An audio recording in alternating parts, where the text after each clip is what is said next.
Beverly, you were fortunate in that the inn the home was in very good condition when you purchased it. Didn't have to do a lot of renovation, but you did do some redecorating. Let's go upstairs if we can then to some of the guest rooms and start with the Casbah room. Okay, the Casbah room is actually the first room we redecorated. It's on the second floor, and it actually was a room that was not rented very much when we looked at the history of the rentals when we arrived, and so we wanted to make it a very romantic, beautiful room that we wanted to rent. So as I said, we love Morocco. We love those colors. And so we put a two-person hot tub in there, and with the help of the previous owners, we were able to redecorate that room as one of our very first redecorations, and we were able to keep it at a price that was a little bit lower than our suites, but yet it has the two-person hot tub in it. It was actually the old servants' quarters. So when you come up the back stairs that come up from the kitchen, which are private, that's where the servants would go and stay. So the door frame that goes into the bathroom, you have to kind of duck, so it just has a little romantic, sweet feel, and the views from that room are beautiful. You can see the entire property. Let's talk a little bit about the Paris room. Well, you know that we could not have a bed and breakfast without bringing a little bit of France. Absolutely. And that romance. So we redecorated the room that used to be the peach room, and we called it the Paris room, put a beautiful color on the walls, and then we had, you know, just a little bit of the French feel. I always tell people that stay, or ask people that stay in the Paris room, how did you like it in that little Parisian hotel last night? One of the things about the Paris room is that you have the view of the front lawn, which is majestic, and then you also can see the pool and the water and the boats. So you've got a great view there. It's a very comfortable room, king-size bed, and of course a lot of sitting room that's nice. I want to go next to the third floor because that originally was an entire ballroom. Absolutely. Imagine, what would be a home without a ballroom, right? But much more practical use now, that's been converted into two very luxurious suites. Tell us a little bit about the ballroom suite. The ballroom. Well, it is probably our favorite suite for our honeymooners. And we have honeymooners almost every week. And it's a beautiful room that has a king-size bed, a sitting area with a fireplace. And of course, it has a two-person hot tub. And the views are also beautiful. It's very, very private up on the third floor, very quiet. And across from that, we have the Crescent Suite. Absolutely. And that is actually 3 rooms. We have the bedroom, which I love because it has the domed ceiling. So I do tell people if they're 6'7", 6'3", that might not be the room for them. Wouldn't want them to knock their head. But I love the romantic feel of that room. It does have a fireplace in the bedroom. Then we have a little nook in the window where you can lay and read a book if you'd like to.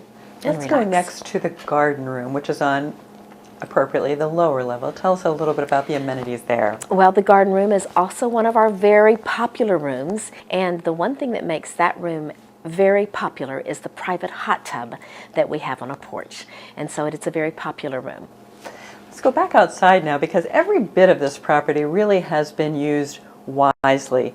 There was a root cellar, what was commonly used as a root cellar back when the place was built, and that's been conveniently converted to a very appropriate, for a couple from France, location as a wine cellar. Tell us a little bit about that and the wine that's stored there.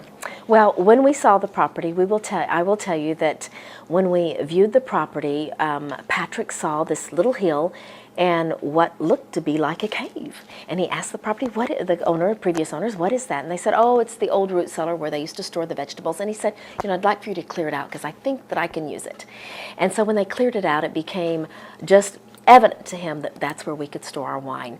Patrick's family does have wine, goes back 5 generations in the family in the Loire Valley where all the castles are in France. There's about 300 castles in that area, and that is where we store the wine. When Patrick passed away, the wine had just been delivered to the property, and my daughter Leah came and lived with me for 10 months and helped me heal from the sorrow of losing my beloved husband, and she found the sketches that Patrick had done as to how he wanted the wine cellar to look.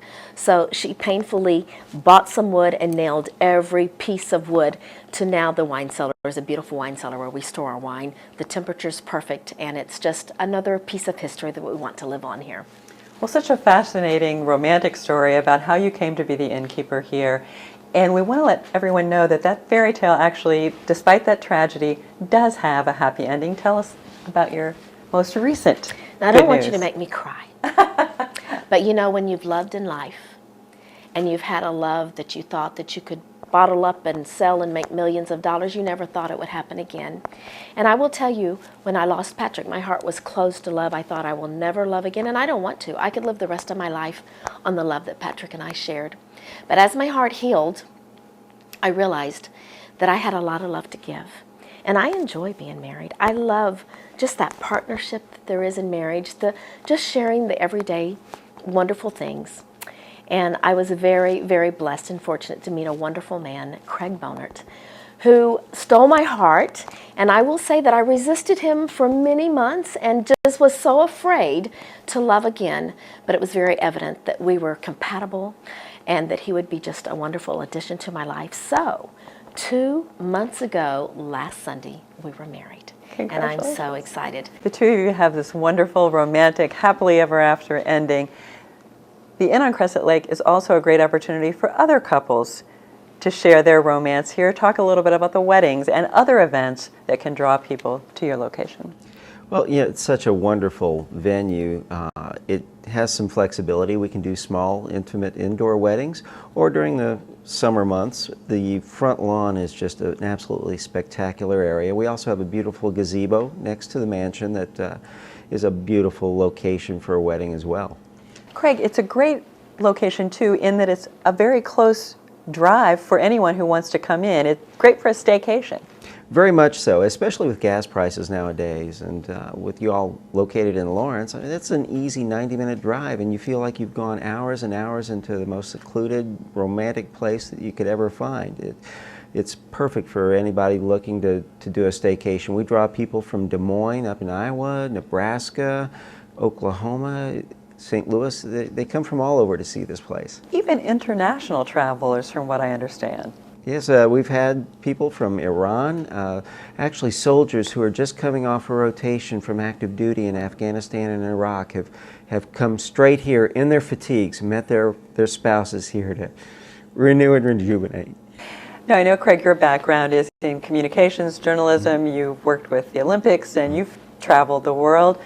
What's it like becoming an innkeeper now at this point in your life? It's definitely a change of pace. I will be keeping my hand in the Olympic movement, though. I've been invited to work in London this summer, so I'm looking forward to that. But I'm learning how to drive a zero-turn mower now, and learning about ratios for fertilizer to keep this beautiful lawn beautiful. And you know, something throughout my life I haven't been able to tap into is the skills that my father taught me to be a handyman around the house. So a lot of do-it-yourself projects in a place that's almost 100 years old. I can tell you do that with a lot of joy, though. It sounds like you really enjoy it. Very much so. So the Inn on Crescent Lake had a very romantic beginning, a little tragedy mixed in, but like every great story, it's had a happy ending. Thank you both for sharing the Inn with us today. Thank you very much. Thank you, Laurie.